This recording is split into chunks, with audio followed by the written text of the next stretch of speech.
Hello everyone, welcome to another Pre-Algebra with Professor V. So today what we're going to look at is translating equations. And we're also going to solve for these equations using the property of addition and subtraction. So if I go to the OpenStax book, they have all these wonderful translations. Okay, so A plus B, right? The sum of A and B, right? Sigma. A increased by B. Now here we gotta watch out, right? B more than A. You guys notice how it flips? It's the second number more than the first, right? But it's A plus B. In these cases, though, it really doesn't matter, okay?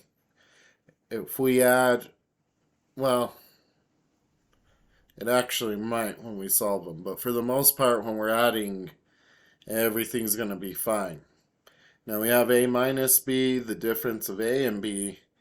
B subtracted from A. So you guys see that one? That's the second number subtracted from the first, but it's still written as the first number minus the second, okay? And they do give us this less than business, which is also the same thing. So we're going to try to just practice this form, okay? So the first one we're starting off with is 8 more than x, so I believe that was x plus 8, right? Is equal to 35. So 8 more than x. So we have x already, right? But now we're going to give it 8 more plus 8. So if that makes sense, hopefully that clicks a little better. Now I'm not going to write PEMDAS. I'm not going to show the whole spiel of it, right? If this doesn't make sense to you, I would ask you to go open the subtraction property of algebra video. So what we can do, right? We do a little order of operations. We do x plus 8, right? We realize that we cannot add 8 to x, right? Because 8 doesn't have an x. They're not like terms. So the only thing we could start doing is the opposites, right? We're working with an equation at this moment. So minus 8. Positive 8 minus 8 will be x plus 0. So that's just 0.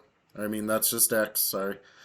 And then 35 minus 8 is going to be what? 34, 33, 32, 31, 30, 29, 28, 27, right? And now we could always check if we're right. So we could say 27 plus 8, right? We plug it back into our original equation, equals 35. So 27, so that's 28, 29, 30, 31, 32, 33, 34, 35. So that is indeed 35 equals 35. Awesome. Now 21 is less than A is 11. And I hate that they use less than because it also denotes another symbol, right? This is less than, but is equals, so we would have 21 less than A is 11. We could have something that looks like this. So this cannot be right. It's either inequality or an equality, right? We can't have both symbols, to my knowledge, that I've ever practiced in math. But so what it does look like is 21 less than A. So we have A, but then we need 21 less than A, right? Whatever number this is, we want to subtract 21 from it. And is means equals, okay? So now, again, we do the order of operations, right? We can't do anything. 21 does not have an A, right? So we start doing the opposite of the order of operations, right? So we start adding to this 21 to make it disappear. Alright. So this will just be A on this side, right? Negative 21 plus 21, 0. A plus 0 is A. And then 11 plus 1, 2, right? 2 plus 1, 3. So now we have 32. So we could plug in A is 32, right? Back in. So that's 32 minus 21 equals 11. And I love this chapter. It's a lot of basics for me that I don't think I was really taught properly, but understanding that this is a language is one of the most intuitive chapters I've ever seen. These books are super awesome. But anyway, so 2 minus 1, 1. 3 minus 2, 1. Lo and behold, 11 equals 11, right? So we did that one right. So now we have the difference of Q and 18 is 57. So I believe this is Q minus 18 is 57, okay? So the difference of these two numbers, right? A and B. So again, we cannot combine no like terms, right? So we just start doing the opposites. We start undoing the math, right? So Q on this side equals 7 plus 8. What is that?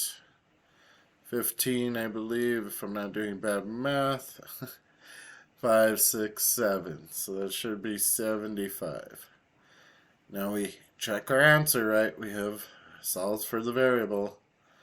So we do 7 minus 18 equals 57. So let's see, what do we get? So we get 65, right? And then, well, let's just borrow. Alright, so this will be 6, this will be 15. So now we have 15 minus 8, 9, 10, 11, 12, 13, 14, 15. So that's 7. We're looking in good shape. 6 minus 1, 5. So 57 does indeed equal 57, right? All right. Now we have a sum. So sum is addition, right? So the sum, later on, you guys, if you take statistics, they're going to throw you a symbol called sigma. But don't get mixed up. Sigma is Greek S. S for sum, right? So when I found that out, I was so happy because that statistics was like clicking in a foreign language when I first took it. But anyway. Oh, and delta's the difference, right? So delta D in Greek, right? D for difference. So anyway. So again, we can't combine like terms, right? So we have to subtract. We have to do the opposite. This is plus 125, so I got to subtract 125. End up with M, and what I do to one side, I must do to the other. A little bit of borrowing that's happening here, right? So this will be a 3, this becomes a 10. That'll be a 5, right? 10 minus 5, 5. 3 minus 2, 1. And then 2 minus 1, 1. So M looks like it's 115. So now we can plug it back in, right, to original equation. 115 plus 125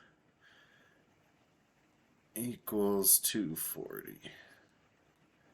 So 5 and 5 is 10. Carry the 1 somewhere. 1, 2, 3, 4. 1 plus 1, 240. So now we have 240 equals 240.